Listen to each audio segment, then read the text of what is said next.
welcome once again to another exciting, shall we say, exciting episode of Free to Speak. Yeah. So here we are again, Paul. Yes, along the shoreline, not the coastline we talked about last time. Yeah. We're picking different spots along Lake Victoria every week, trying to show you the wide variety of scenery here. And I'm enjoying it. I think some people are enjoying our backgrounds.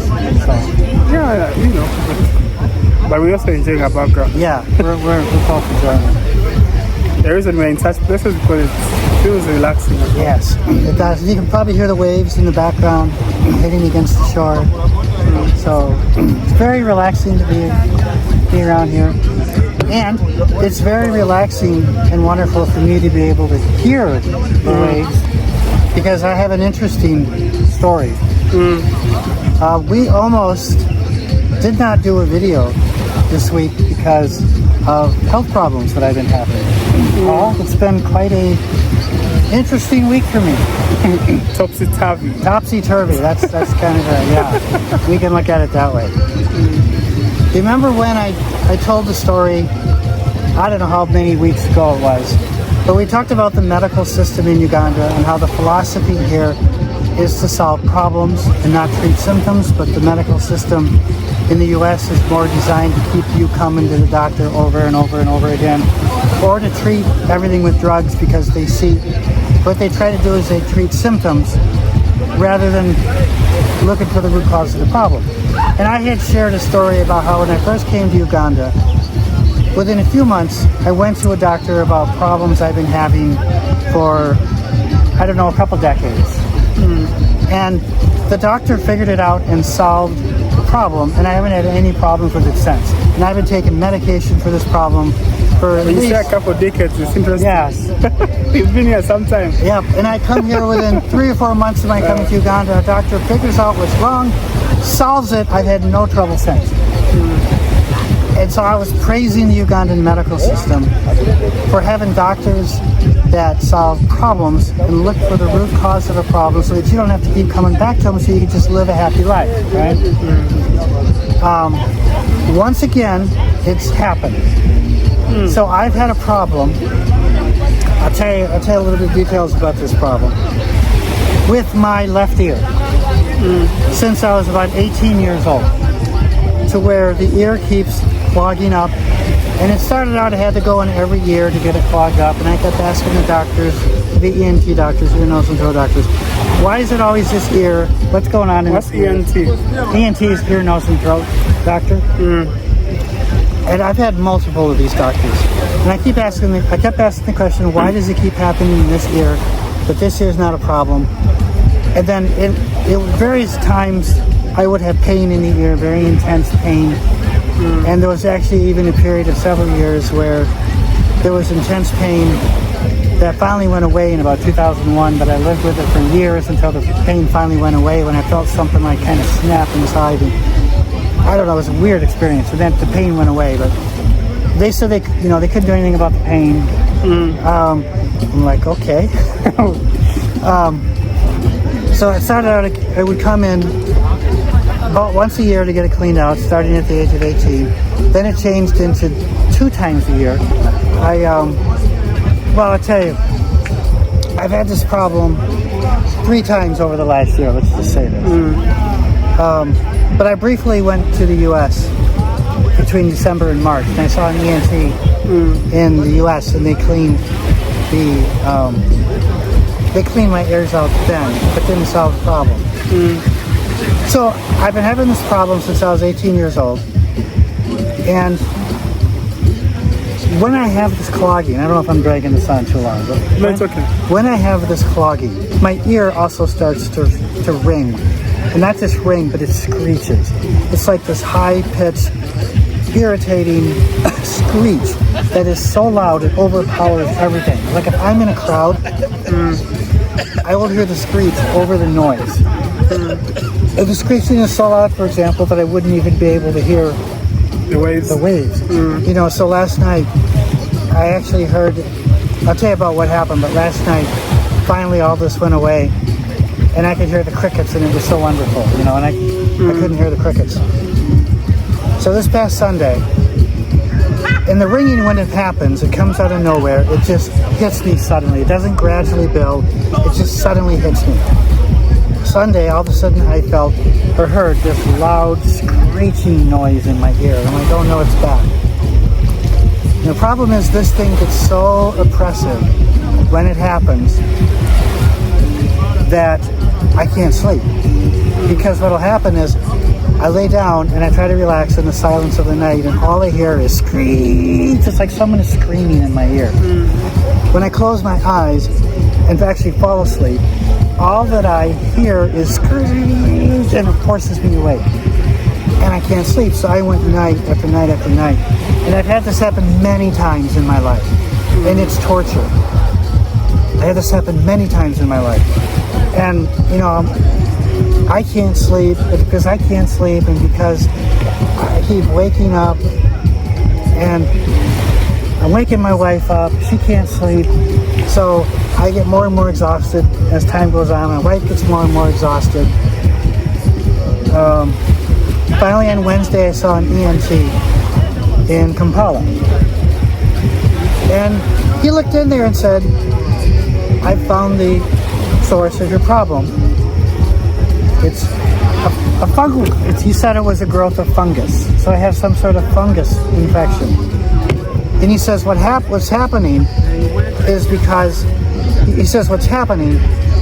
because they're not removing the spores, or they might take out what's in there, but they're not paying close enough attention to realize it's fungus. They just think maybe it's just like a wax buildup.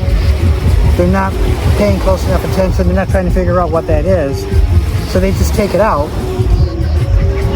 But because it's fungus, it's going to grow back because the spores are still in there. And he says, especially when you get water in there. Okay, I used to be athletic too. You know, I did all these 5Ks and triathlons. I was in the water all the time. And my wife and I, in the last few months, have been going swimming a lot. So what happens is all that water gets in there, the fungus takes advantage of it, and so it keeps growing back. And because I've been doing a lot of swimming with my wife over the last few months, that was helping the fungus to kind of grow again, because no one's ever removed this. So every year, probably since I was 18, it just kept coming back, you know, because they're not removing it. And in fact, like I said, last November, I had the same problem, and I used some of those eardrop removal things, put it in there, and that kind of took care of it. But again, it's only treating the symptoms, it's not solving the problem. So even when I've been here in Uganda, I've had these problems. So, and I've had earwax removal stuff, liquid drops that I've had to remove that stuff. But it keeps coming back. So, not only he removed it, but he also put in something that's like a blue kind of, he described what it was, but it was a blue coating of something that will actually attack the fungus. And I went in and followed up with him today, and that stuff is still in there doing its job. And so he says, well, will you come back next week? We see if it's coming back, and if it's not, then we come back in a month, and we do this for a few months, maybe 6 months down the line. We see it's not coming back, and then you go live the rest of your life and be happy, and it's not going to come back. So I'm wondering what the magic is, because you know, is it the education system that Uganda trains better doctors, or is it that the US has good doctors equally, or even better doctors, but at a fee? Well, I'm at a fee. Will it be the fee that, okay, maybe you might go to the average doctor in the US, and if you have to get that kind of service that you got here, you will need to go to the top end of it? Yes. I'm wondering. That's probably true. I'm wondering if Elon Musk had the same problem. I think it would have been solved already. Maybe. But here's also what I think the problem is with the U.S. medical system. This is not the way it's always been, because when I was younger, the doctors were different from this. But now the way it works is patients are more like a production line in the U.S., where doctors are scheduling patients every 15 minutes. So they come in and bang, bang, bang, bang, bang. They don't take the time to get to know you. They don't take the time to really figure out what's going on, because I've had doctors before. You know, they almost get impatient with me because they say, okay, this is the problem, I'm going to do this, and I start to have questions, and then I've had doctors like get upset with me because they're saying, well, you're not listening to me, we're going to do this, this, this, and this. I'm like, yeah, but I have these questions that you're not answering. You know, because it's like a production line for them. They got to rush to their next patient that they've scheduled 15 minutes apart. Have you gone to the private doctors or you've gone to the public one? I don't know what you mean by Is that public. different? No, Like, I don't you say think you it's have like public school and private school. So for example, in Kalamazoo, the doctor's offices are private. But when you go to like the hospitals, where you also have the same type of doctors, like when I lived in Kalamazoo, Michigan, I went to Bronson Hospital. Basically, you have two hospitals in Kalamazoo. One is Bronson Hospital, which is a Protestant hospital. It's a Methodist hospital. And then you've got Borges, which is a Catholic hospital. So they're both private hospitals. Maybe you could say, I don't know if it's true that the Protestants go to Bronson and the Catholics go to Borges. I don't think that's true. But I'm a Protestant and I just happen to go to Bronson. But that's, you know, but it's probably because it's closer to where I live. Borges was on the north side of town. Bronson was more central, and I lived in the southern part of town, so it was easier to get to Bronson. When I ask private and public, because I mean, even in Uganda, if you went to a public hospital, like a government-aided hospital, which is fully run by government, you probably get the same service instead. While the doctors get frustrated when you're not getting it fast, and then they just diagnose quickly and they let you go.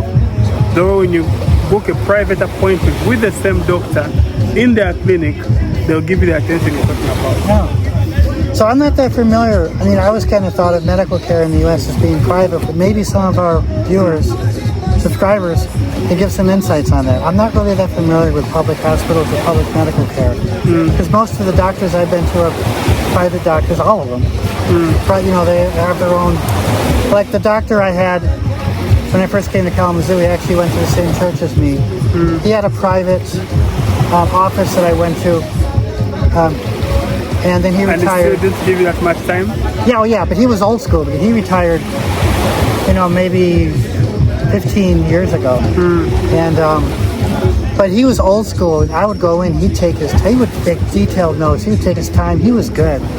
But then after he retired, then I looked for a new doctor, and I got doctors, all my doctors after that were the doctors that were at the hospitals, and they didn't really take the time. I've not been to the US, but all I know is that there's the public-run institutions, they don't give as much time or customer support as private organizations. If something is owned by someone, the work ethic is different when it's a public thing, where it's let's say government or a church thing. The kind of help they give is a bit different. The attention to detail will change. Even my old doctor, though, the one that I'm praising so much, he still treated symptoms and mostly gave me medications to deal with my problems. And he had the same access to data to figure out what was wrong with me, but he didn't. And he would refer me to all these specialist doctors, and they couldn't figure out the problems either. You know, that's the thing. So, and I don't want to, because, you know, I have very high respect for this doctor I'm talking about. But I'm acknowledging that even he kind of responded to things by looking at the symptoms and giving me medications. Well, we use this medication for, you know, this problem. And then I come here to Uganda and they solve the problem. And I don't have to take the medication anymore. You know, but so he put this thing in my ear that coated the inside of my ear with this blue film that's supposed to destroy the fungus, and it's still in there because it's hard to get out once it gets in there. And you just let it do its job. It sits in there. The rigging initially it went away right away when he cleared it out, but then it came back. And he said it probably came back because that blue liquid was coated in there, and it was probably still sending false signals to my brain. And then there was also some scratchiness that was in there. But then I went back into one of the hospitals here yesterday, and I got some eardrops that they gave me that kind of soothed it. And when I put the eardrops in, that actually, the ringing left almost instantly. And I went back to visit the ENT today, and you know, we're making progress, and we just kind of go and make sure it doesn't come back. We got it, and after 6 months, if we got it, then I don't have to come back anymore, and probably I'm free from it, hopefully for life. Yeah, I like that you're well. You're on an upward trajectory. My view on our Ugandan system is something I've said earlier. You get the best service when you meet private. When you meet the doctors in their private spaces. Irony is they're the same doctors in the public institutions. So you go to the referral hospital, which is the biggest in Uganda, and the same doctor will give you less attention, but then they will tell you, they will refer you to themselves. They're like, okay, but you can find me in my private space on this fine, and then you go meet them, then they'll give you all the attention. But if you find them in a public institution space, because they have a long line, they probably have like 200 people to see, which they may not even see. So they will probably still give you like, at most like 5 minutes. Then you have to move to the office, someone else comes in. So either we are overloaded, they are overloaded in the public space by demand, and they are few that they are money driven. That okay, I'd rather see you at my space and you pay me directly than paying the government. Interesting. Wow. But the services are different from the same person. Wow. From the same person, but it's different whether they're in the public or the private. Yeah. So when you find them in a major hospital, they'll give you less attention. Then you find them in their own space, they'll give you more attention because you're paying them money. Yes. So I think, money, I mean, doctors, they're making a living. They have to make money. Yeah. And I think that's true in the U.S. I think that's true here. So you're right. Even here in Uganda, you have to pay the doctors. They're not going to help you if you don't pay them, because they're not doing charity. So how about you talk about the prices for the same procedures? Yeah, the same procedures. So if I were to go to the U.S., see an ENT in the U.S., if I don't have insurance, it'll cost about $300 to $400 to get the ear cleaned out, just to get the ear cleaned out. So convert that over. So what is that, about a million shillings, 1.3 million shillings? Here in Uganda, to get the ear cleaned out, if you don't have insurance, but my wife and I have insurance, was about 256,000 shillings, which is what, maybe about 100 and, no, not something like that. 70 to $80, something like that. That's a big difference. Yeah. But money is different here in Uganda. So if the ideal thing you want to do is make money in the U.S., convert it to shillings, and live in Uganda. That's the idea. What? I was about to say the same thing. So the reason Ugandans go to the U.S. is not to enjoy life. Right. We come there to make the money and come back home. Right. Just that some people get caught up in the U.S. because while I'm in the U.S., people back home think I have money. Right. So, and while I'm in the US, I feel I do not have money because of the cost of living. So that's why they don't want to come back home. But ideally, we're supposed to come and take the money and come back. No wonder the tax rate for the foreigners is now high. Yes, because they know that they do that. Exactly. But here's the thing: 100,000 or 100,000 shillings is a lot of money in Uganda. It's a lot of money here. Yeah. But it's only like $30 in the U.S. Yeah. $30 is nothing in the U.S. What can you do for $30? Not much. Now, listen, if I got 100,000 USD right now, 100,000 USD. If I had it right now. No, wait a minute. 100,000 USD. Like that's a lot of money in the US. Like 370 million. If I got it right now, in here, I'm 32 now. If I have it now, I can just go and buy a bond in the bank, and I would sit home, and they would pay me every month. Yeah. Okay. Well, yeah. I've got buy a bond, and I believe they can But- give me around 1 million or 2 million every month for the rest of my life. But if you could get $100K, that's hard to do even in the U.S. because only like the top. No, people get it because because even my job, I didn't make. the thing is 100,000 USD. Right, but that's more. When I was working in the U.S., that's more money than I made in a year. I mean, I would have So to. in other words, if I go to the US for 5 years and my target is to get 100K, so if I did your job in the US, I would have a target of like within 5 years, I want to collect 150 USD, then I go back home. All right, but that's hard to do because I'll tell you why. Cost of Because the living. cost of living is so high. So let's say, for example, your expenses. So like if you look at what I made, for example, on I don't know if I should reveal. I guess I don't make this anymore. So let's say the government took about a third of that for taxes, but then I have to pay my rent. I have a car, so I've got to maintain the car. I've got to put gasoline in the car. I've got to buy groceries. By the time that I got done paying all my expenses just to live,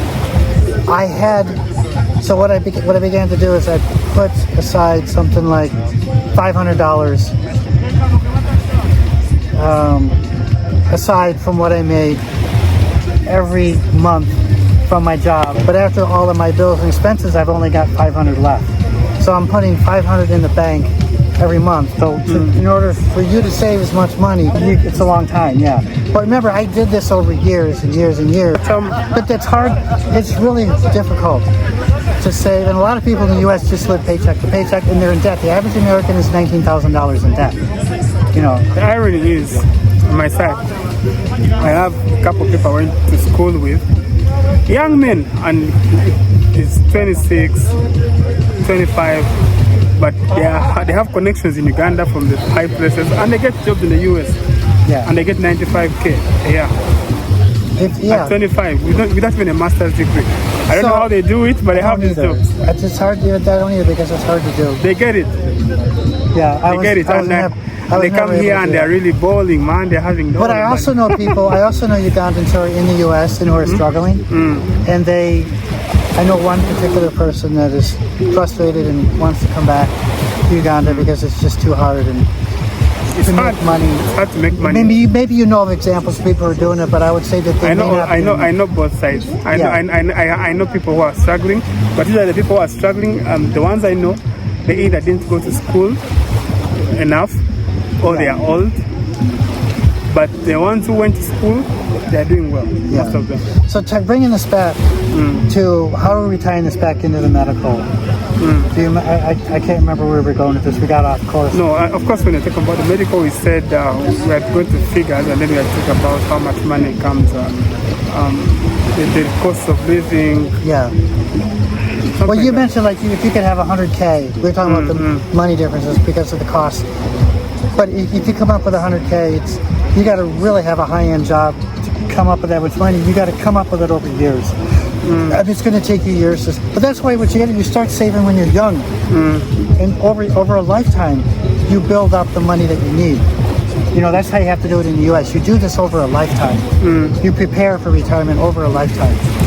Okay, now how do we get back on track? So yeah, how do we get this? So we were bringing this back to, let's bring this back to what we were talking about. We got a little off course, but so yeah. Anyway, so basically, what we're trying to say is that cost of living in Uganda is way different from the cost of living in the US, and maybe even that is affecting the prices of medication, medical care, and you know, so the higher you go, what may look like small in the US is enough to actually to access high-end medication here. Yes, and vice versa. It is, and that could be why I'm getting better care because they can afford to give me the additional time that I need. I don't know. I believe even the US has that high-end medication. If you can get to that level, yes, probably. But that's usually when all your options have failed and you get referred to like a place like, I'm trying to think of the Mayo Clinic or something. It could be like a high-end, very specialized type of treatment. Do you have to first get referred there, or you can? Yes, I got referred there. I applied there. They rejected me because I wasn't high priority enough. Because I've got other problems to talk about, and maybe that's where I want to make a transition. Maybe Paul, next week, I want to talk about suffering. So maybe we end this and say bye for now, and next week we'll come and talk about suffering. Okay. I'll give Because I want to talk about some of I'll the. give the perspective of psychology, Yeah. suffering, and pain as So- a kid. So we'll be back next week with a new episode, and bye for now.